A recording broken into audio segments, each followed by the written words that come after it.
Michael lived in a small, sleepy town that seemed to move at its own pace. The sun filtered through the blinds of his bedroom, casting a soft, warm glow over the room. Birds chirped outside, and the sound of leaves rustling in the breeze was the only other noise. It was a peaceful morning, yet something didn't feel right. He sat up in bed, rubbing his eyes. There was a strange emptiness in his chest, a dull ache that he couldn't quite place. It wasn't pain, but more of a void, like something had been taken from him without his knowing. He couldn't explain it, but today felt off. Michael got up and walked to the bathroom, splashing cold water on his face in an attempt to shake off the feeling. He stared at his reflection in the mirror, a man in his early 30s, with tousled dark hair and faint lines starting to show around his eyes.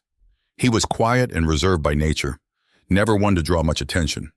But this morning, even his reflection felt unfamiliar. As he moved through his usual morning routine, he began to notice small things that didn't add up. His favorite mug was gone from the kitchen shelf.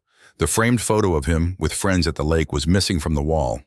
His phone contacts felt shorter than he remembered, with names missing, though he couldn't quite tell whose. He poured himself a cup of coffee, trying to shake off the unease, but it lingered like a shadow. As he sat down at the kitchen table, something caught his eye. There, lying neatly in the center of the table, was an envelope. His name, Michael, was scrawled across it in handwriting that looked eerily familiar. His own handwriting. His heart began to race. Why would he write himself a letter? He picked up the envelope, feeling the weight of it in his hand. The paper was slightly wrinkled, as if it had been handled many times before. Slowly he opened it and pulled out the letter inside.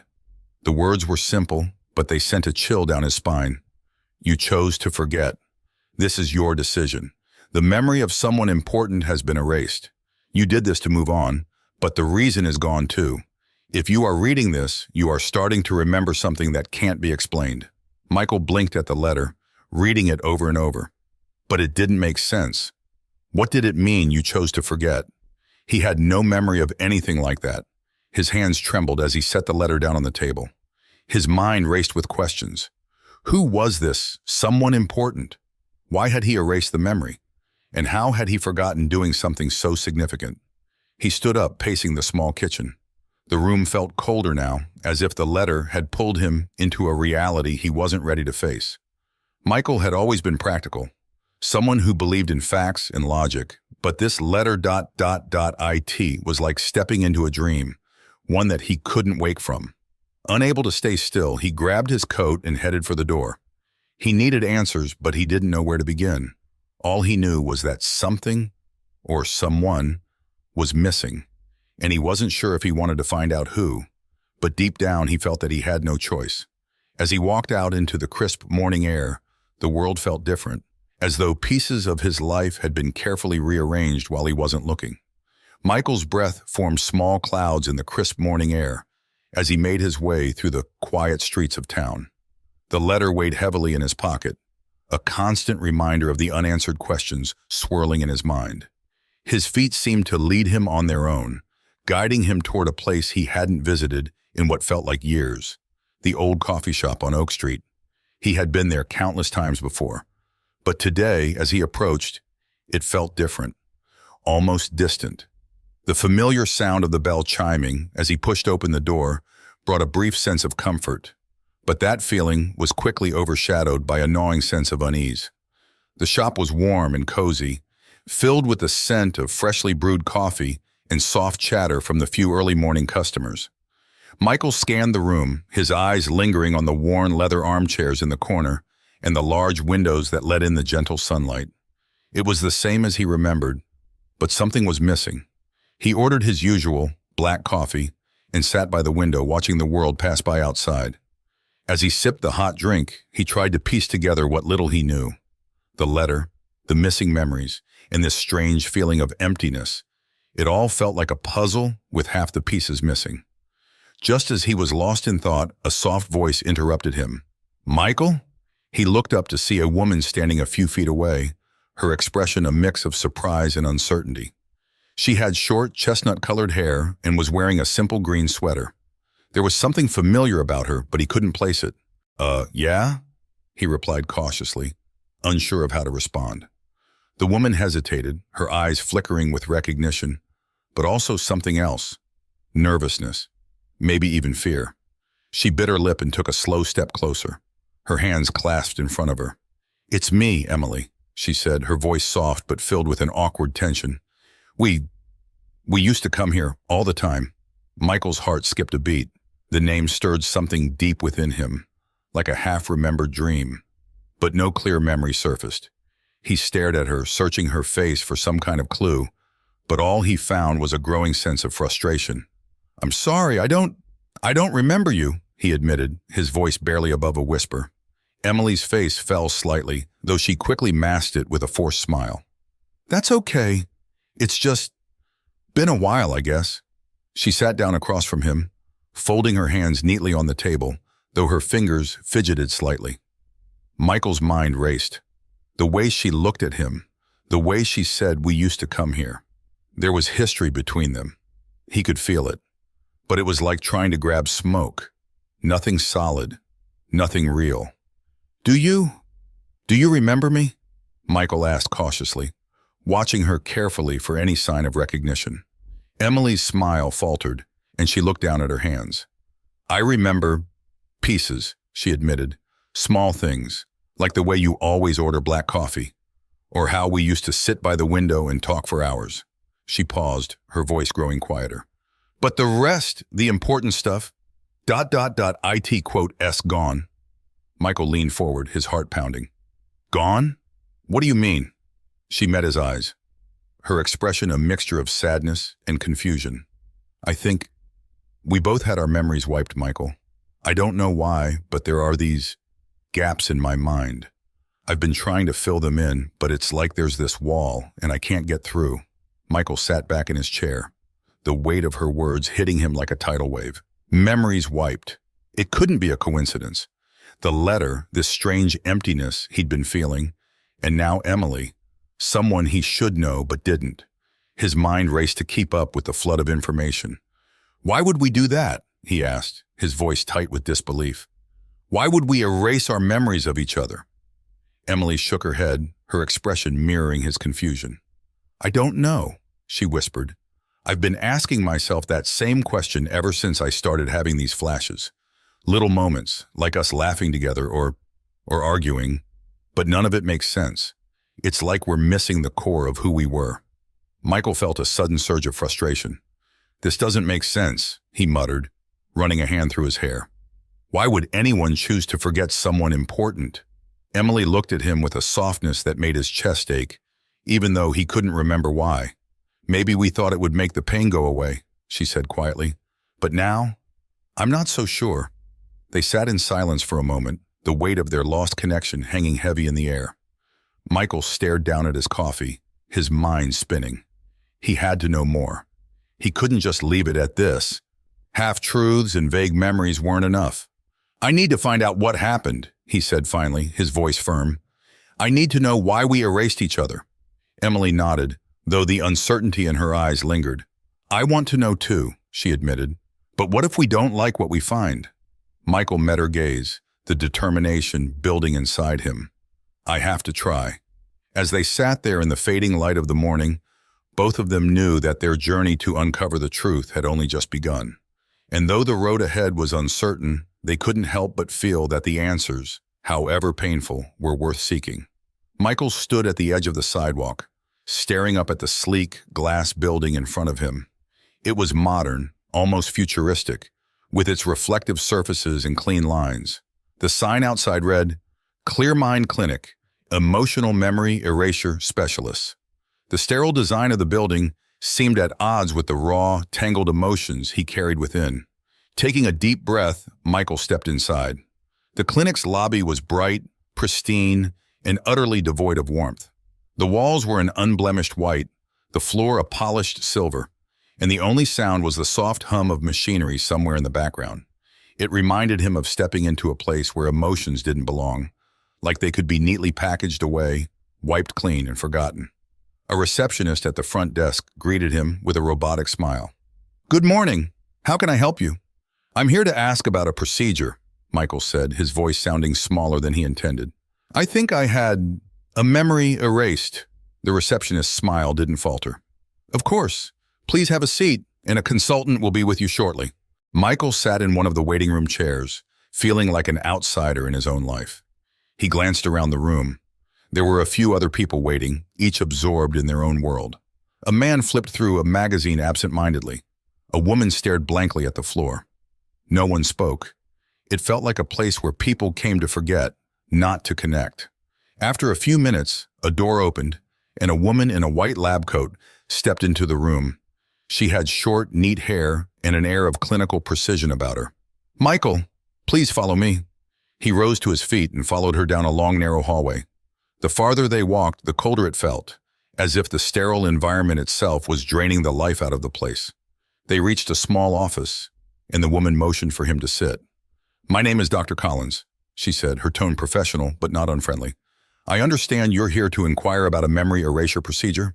Michael nodded, his mouth dry. "Yeah, I think I had something erased. I need to know more about it." Dr. Collins typed something into her computer, her eyes scanning the screen. "I see. According to our records, both you and a woman named Emily underwent our procedure about a year ago. The details are confidential, of course, but I can confirm that you requested the erasure of specific emotional memories related to each other." Michael's heart sank as he heard her words. It was true. He and Emily had chosen to forget each other. "Why?" he asked, barely able to get the question out. "Why would we do that?" Dr. Collins glanced at the screen again, her expression remaining neutral. "It appears that the decision was made after a particularly painful breakup. The emotional distress caused by your relationship had become overwhelming, and both of you expressed a desire to move on without the burden of those memories." Michael felt a lump forming in his throat. He leaned forward, gripping the armrests of the chair. "But what exactly did we erase? I don't remember any of it." She gave a small, sympathetic smile, though it didn't reach her eyes. "That's the nature of the procedure. We target the memories tied to emotional trauma, specific events, conversations, feelings. The result is a clean slate, allowing the individual to move forward without the pain of those experiences weighing them down." "A clean slate," Michael muttered to himself. The idea seemed both tempting and horrifying. To live without the pain, but also without the joy, the connection, the memories that once meant everything. He glanced at Dr. Collins. "What about the good memories, the happy moments? Did we erase those too?" Dr. Collins paused, folding her hands in her lap.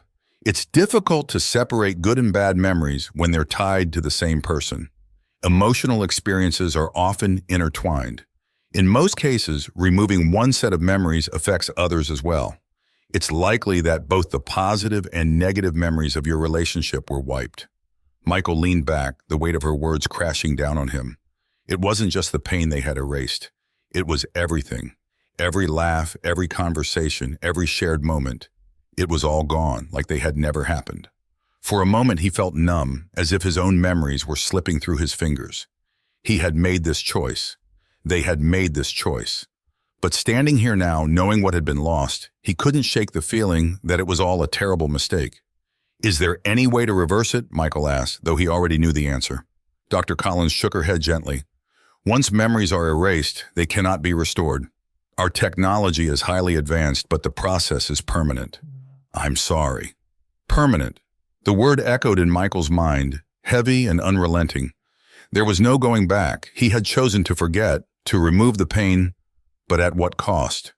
"Do people regret it?" Michael asked quietly, his voice barely above a whisper. Dr. Collins regarded him for a moment. "Sometimes, yes. Some find peace in the absence of pain, while others feel a sense of loss for the person they once were. It depends on the individual." Michael felt a hollow ache in his chest, the same emptiness that had greeted him that morning. He didn't just feel like he had lost Emily. He felt like he had lost a part of himself too. "Thank you," he said, standing up. "I appreciate your time." Dr. Collins nodded, her professional demeanor never wavering. "If you have any further questions, feel free to reach out. We're here to help." As Michael walked out of the clinic, the cold, sterile environment seemed even more stifling. The air outside felt different, as though the world itself had shifted slightly. He stood on the sidewalk, looking up at the clinic's sleek exterior, and felt a deep, unshakable regret. He had erased someone who once meant everything to him, someone who was a part of his life, his story. But now that story was incomplete. That night, Michael tossed and turned in his bed, the sheets tangled around his legs as he tried in vain to sleep. His mind wouldn't stop racing, thoughts swirling around the visit to the clinic, the letter, and the revelation that his memories of Emily, both the good and the bad, were gone forever. He felt like a stranger in his own life, as though he was grasping at pieces of a puzzle without knowing what the picture was supposed to be. When he finally drifted off, the dreams came, sudden and vivid. He was sitting in a park, the soft rays of the sun warming his face. The grass was green and lush beneath him, and he could hear the distant sound of children laughing, their voices carried on the breeze. Next to him was a woman, Emily. She looked younger, her hair flowing freely in the wind, a carefree smile on her face as she laughed at something he had just said. He didn't know what the joke was, but he could feel the warmth of their connection, like the world around them was theirs alone. The dream shifted suddenly. Now they were standing in a small kitchen, the light dim, tension thick in the air. Emily's face was drawn, her eyes filled with hurt. Michael's heart ached as he watched them argue. Words were exchanged, but they were muffled, like the sound was coming from underwater. He could feel the frustration, the sadness, but the details were just out of reach. Another shift. They were in a car, driving down a winding road at night. Rain tapped gently on the windows, and the air between them was silent, yet comfortable. Emily was staring out the window, her fingers absent-mindedly playing with the edge of her scarf. Michael felt a sense of peace in the moment, though he didn't know why. He couldn't remember where they were going or why it mattered, but he knew it was important. And then, just as quickly, the dream dissolved into darkness. Michael shot up in bed, his heart pounding in his chest, the echoes of the dream still clinging to him. His skin felt cold despite the warmth of the room, and his breath came in ragged bursts. For a moment he sat there in the silence, trying to calm his racing thoughts. It was just a dream, but it felt so real, so vivid. It was as if fragments of his life were trying to surface, pushing through the barrier that had been placed in his mind. His memories of Emily, broken, incomplete, were clawing their way back, even if they didn't make sense. Michael swung his legs out of bed and sat on the edge, running a hand through his hair. He tried to shake off the images, but they lingered, refusing to let go. He couldn't remember the exact words they had exchanged in the argument, or the reason for their drive, but the feelings were still there. The laughter, the sadness, the peace. It all felt so painfully real, even though he knew those memories had been erased. His phone buzzed on the nightstand, snapping him out of his thoughts. He picked it up and saw a text from Emily. It was brief, but it sent a chill down his spine. "I've been having dreams too. Call me." Without hesitating, Michael dialed her number, his heart pounding in his chest as it rang. Emily answered on the second ring, her voice soft but filled with the same unease that he felt. "I don't know what's happening, Michael," she said before he could speak. "I've been dreaming about us, about things I can't remember. They're just flashes, but I know they're real." Michael closed his eyes, relief washing over him. "I've been having them too, bits and pieces, like I'm seeing our past through broken glass. But I can't put it together. None of it makes sense." There was a pause on the other end of the line, and Michael could hear Emily take a deep breath. "I don't understand how this is happening.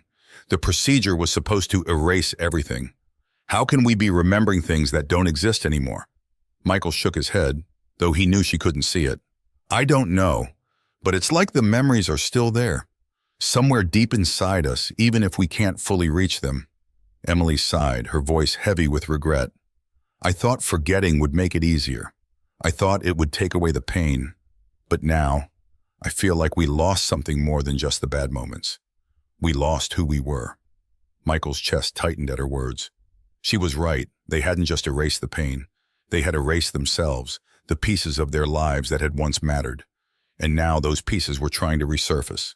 But they were jagged and incomplete, like puzzle pieces that no longer fit together. "I regret it too," he said quietly, his voice thick with emotion. "I don't even know why we made that choice. But if I could, I'd take it all back." Emily didn't say anything for a moment, and Michael could hear the sound of her breathing on the other end of the line. When she finally spoke, her voice was soft, almost a whisper. "I don't know if we can fix this, Michael. The memories are gone. But maybe we can try to rebuild." Michael's heart skipped a beat at her words. Rebuild. It wasn't a solution, but it was something. He didn't know if they could truly recover what they had lost, but the idea of trying, of not giving up on the fragments that still remained, gave him a sliver of hope. "Yeah," he said, his voice steady. "Maybe we can." As they said their goodbyes, Michael set the phone down and stared at the dark room around him. The dreams, the memories, they weren't complete, but they were a part of him. And now with Emily, he had a chance to reclaim something from the past, even if it wasn't exactly the same. But for the first time in days, he didn't feel quite so lost. There was still so much he didn't understand. But at least now, he wasn't alone in the search for what had been forgotten. The sun hung low in the sky, casting a golden light over the park as the late afternoon slowly melted into evening. It was one of those rare, perfect autumn days when the air was crisp but not cold, and the trees had turned brilliant shades of red, orange, and yellow. Leaves crunched underfoot as Michael made his way down the familiar path, his heart pounding with a mix of anticipation and nerves. This was the park, the one from his dreams, the one Emily had spoken of, though neither of them fully remembered the moments they had shared here. And yet it felt like the right place to meet, a place that had been important once, even if the details were lost to time and the procedure that had wiped them away. As Michael approached the old wooden bench near the lake, he saw Emily sitting there, her hair catching the soft light of the setting sun. She looked peaceful, her hands resting in her lap, but there was a heaviness in the air between them, an unspoken weight of everything that had been erased and everything they still couldn't remember. He sat down beside her, leaving a small space between them. For a moment, they both simply watched the water, the quiet sounds of the park filling the silence. Children were laughing in the distance. A couple walked by hand in hand, and a gentle breeze rustled the trees. It was peaceful, but the stillness was thick with the unspoken questions they both carried. "You remember this place?" Michael asked softly, though he already knew the answer. Emily nodded, her gaze fixed on the rippling surface of the lake. "Not exactly. It feels familiar, though, like I've been here before. I think we spent a lot of time here." Michael smiled faintly. "Yeah, I've had dreams about it. I don't know what we talked about or what we did, but I know this place mattered." Emily turned to look at him, her eyes soft and full of something unspoken. "It's strange, isn't it, to know that we were close, that we shared so much, but not be able to remember any of it." Michael met her gaze, feeling that same pull he had felt when he first saw her in the coffee shop. There was something there between them, something that went deeper than memories. "Yeah, it's like we're strangers, and not strangers at the same time." They both fell silent again, the weight of their lost history pressing down on them. But it wasn't just the loss that hung in the air. It was also the possibility of something new, something that hadn't been erased. "I keep thinking about why we did it," Emily said after a long pause, her voice barely above a whisper. "Why we chose to forget each other. It must have been something painful, something that felt too heavy to carry. But now that it's gone, I don't feel lighter. I just feel empty." Michael nodded, understanding exactly what she meant. "I thought it would help too, that without the memories we'd be free from the pain. But now, I wish we hadn't done it." Emily turned fully toward him, her eyes searching his face. "Do you think we can start over?" she asked, her voice hesitant but hopeful. "Even without the memories? Do you think there's still something here?" Michael looked at her, feeling a mix of emotions he couldn't quite name. He didn't remember the laughter they shared, or the arguments, or the small, intimate moments that had once defined their relationship. But he felt something that went deeper than memory, something that connected them in a way that couldn't be wiped away. "I think we have to try," he said quietly. "We might not remember everything, but I feel like there's still something between us, something that matters." Emily smiled, a small, hopeful smile that made Michael's chest ache. "I want that too," she admitted. "I don't want to erase anything again. I think we should let whatever happened between us stay in the past. But we don't have to forget it. We can build something new. Michael nodded, feeling a sense of relief wash over him. They couldn't recover what was lost, but they didn't have to. The past didn't have to define them, and their future didn't have to be bound by the memories that had been erased.